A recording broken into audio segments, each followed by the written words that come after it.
Uma obra de arte encravada bem no centro da cidade e que é motivo de orgulho e respeito. Um monumento que representa uma nova Itália e um corpo que honra 650 mil pessoas mortas. Isso é um pouco daquilo que a gente vai mostrar para vocês hoje.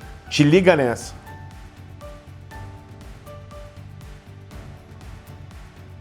Para que a gente continue sempre com esse nosso trabalho, é mais do que fundamental contar com o apoio de todos vocês.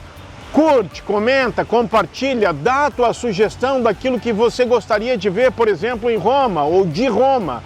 Hoje a gente vai levar para vocês os detalhes do Monumento Vitoriano. Uma obra estupenda, bem no centro de Roma, um gigante central que chama a atenção de todo mundo que vem até a capital da Itália.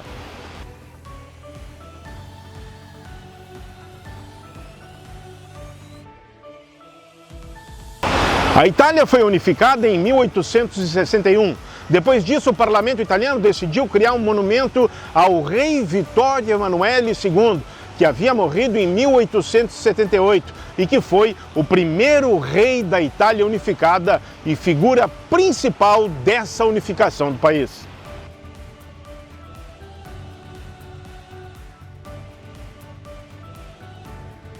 Os trabalhos começaram em 1885 e foi necessária a demolição de bairros da Idade Média e também do Renascimento para que essa obra começasse. A conclusão dos trabalhos aconteceu somente em 1935, ou seja, 50 anos depois do seu início, ainda que tenha sido inaugurado em 1911 por ocasião dos 50 anos da unificação da Itália. Nessa ilustração que a gente preparou nesse mapa, vocês podem ter uma noção bem exata de como o monumento vitoriano é central em relação ao próprio centro histórico de Roma. Também em 1911 foi inaugurada essa estátua que tem bem no meio do monumento vitoriano. Ela é imensa, essa estátua equestre do rei Vittorio Emanuele foi feita totalmente em bronze e esse material foi obtido a partir da fusão de diversos canhões. Para que a gente tenha apenas uma pequena ideia do que representa em termos de dimensões, essa estátua ela pesa mais de 50 toneladas e tem mais de 12 metros de altura.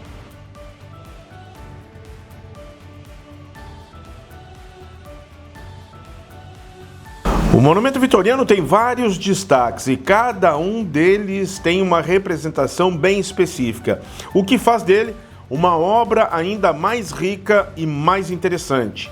Entre esses destaques, é impossível não citar os valores civis do povo italiano que estão representados em 6 obras. São elas: a força, o direito, a união, a ação, o pensamento e o sacrifício. É realmente algo muito bem feito, muito bem pensado e que agrega um valor ainda maior a tudo isso. As estátuas que indicam as regiões e cidades da Itália são um espetáculo à parte. Elas foram feitas por artistas locais de cada uma das regiões e fazem parte dos elementos centrais do complexo do monumento vitoriano. As quadrigas, que são carruagens puxadas por 4 cavalos e que estão no terraço do monumento vitoriano, foram colocadas aqui em 1927. E elas têm uma representação muito importante e também bem específica. Uma representa a unidade da pátria e a outra representa a liberdade dos cidadãos italianos. E isso pode ser visto na inscrição em latim que está na estrutura abaixo de cada uma das quadrigas. Naturalmente, a parte superior do monumento vitoriano se chama Terraço das Quadrigas e o motivo é mais que óbvio. Na parte baixa, em cada uma das extremidades do monumento vitoriano, a gente pode admirar e também contemplar as chamadas fontes dos dois mares. A fonte da esquerda representa o Mar Adriático e tem o Leão de São Marco e está virada na direção leste. Já a fonte da direita representa o Mar Tirreno e mostra a Loba de Roma e também a Sereia Partênope. Talvez o momento mais importante do vitoriano tenha acontecido em 4 de novembro de 1921, quando o governo italiano decidiu fazer uma homenagem para os 650 mil italianos que morreram na Primeira Guerra Mundial em combate. A Primeira Guerra Mundial que aconteceu entre 1914 e 1918, a Itália teve do lado dos vencedores, mas teve uma baixa muito grande de homens. E por isso o governo decidiu fazer essa homenagem e aí sim aconteceu nesse dia 4 de novembro de 1921 a famosa cerimônia do Soldado Desconhecido.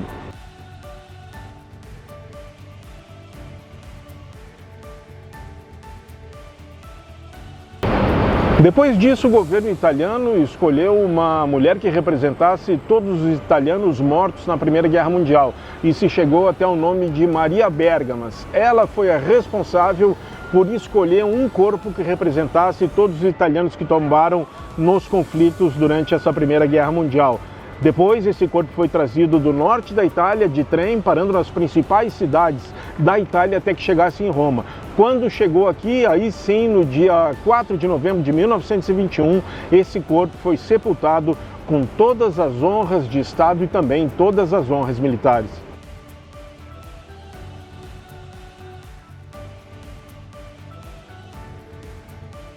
O governo italiano decidiu abrir uma sepultura bem aqui no meio do monumento vitoriano, embaixo da estátua da deusa Roma, para ali então sepultar o Soldado Desconhecido, e que representaria todos os italianos mortos na Grande Guerra.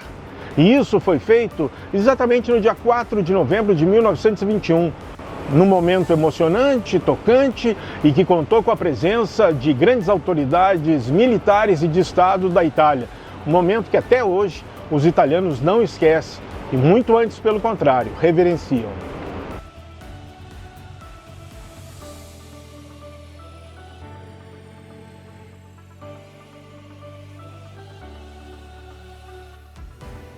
Mesmo tendo vencido a Primeira Guerra Mundial, a Itália sempre carregou um gosto amargo após o fim dos conflitos, ao ponto dos italianos chamarem ela de vitória mutilada. Isso se deve pelo fato de que a divisão de territórios, em caso de vitória, e que estava acordada no Tratado de Londres de 1915 e que fez com que a Itália entrasse na guerra, não foi de fato cumprido. Muito por influência e também exigência dos Estados Unidos, que inclusive não eram signatários do Pacto de Londres ou Tratado de Londres de 1915.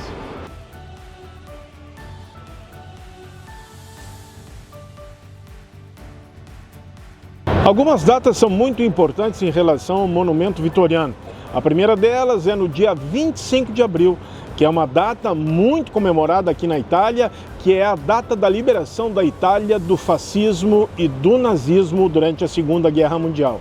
Depois, outra data que é sempre muito comemorada e celebrada por aqui é 2 de junho, data em que se comemora a festa da República Italiana. E por fim, no dia 4 de novembro, que é o dia da Festa das Forças Armadas Italianas. Em todas essas datas, o presidente da República Italiana se dirige ao centro do monumento vitoriano, onde está sepultado o Soldado Desconhecido, e rende uma homenagem a ele, depositando uma coroa de louros em seu túmulo. Não é preciso pagar para conhecer o monumento vitoriano, essa é uma boa notícia, mas basta ter um pouco de fôlego, ou bastante fôlego, para subir os degraus que dão acesso ao túmulo do Soldado Desconhecido. E depois basta subir um pouquinho mais para que a gente tenha uma vista um pouco mais ampla da cidade de Roma e possa admirar tudo que tem aqui em cima em detalhes e também passando um bom tempo admirando toda a cidade. Para acessar o Museu do Ressurgimento e também o Terraço das Quadrigas, é preciso comprar o ingresso online em antecedência. Aí sim você paga. é um museu essencialmente de guerra, é muito interessante e ele conserva diversas peças de altíssimo valor histórico. Todas essas peças relativas à unificação da Itália e também à Primeira Guerra Mundial. Vale a pena, é muito legal, eu já fiz essa visita e eu recomendo para vocês. O Monumento Vitoriano é um daqueles monumentos que tem luz própria, ele impacta, ele nos chama a atenção de maneira natural, mesmo que a gente não tenha nenhum tipo de informação prévia sobre ele. Quanto mais a gente conhece ele, quanto mais a gente busca informações sobre o Vitoriano, mais interessante e mais grandioso ele fica. E eu tenho certeza que a partir de agora vocês vão olhar para ele com outros olhos. Vou pedir para vocês algo que é fundamental para a gente, que é realmente a inscrição de vocês no canal Roma by Rimoli. Por favor, deem essa força pra gente, é muito importante, além de ver nossos vídeos, de curtir, de comentar, de compartilhar, a inscrição de vocês é muito importante. Na próxima semana, a gente volta de outro ponto da Cidade Eterna, trazendo sempre um destaque, uma história diferente, algo novo sobre Roma. Abraço, até mais, tchau, tchau!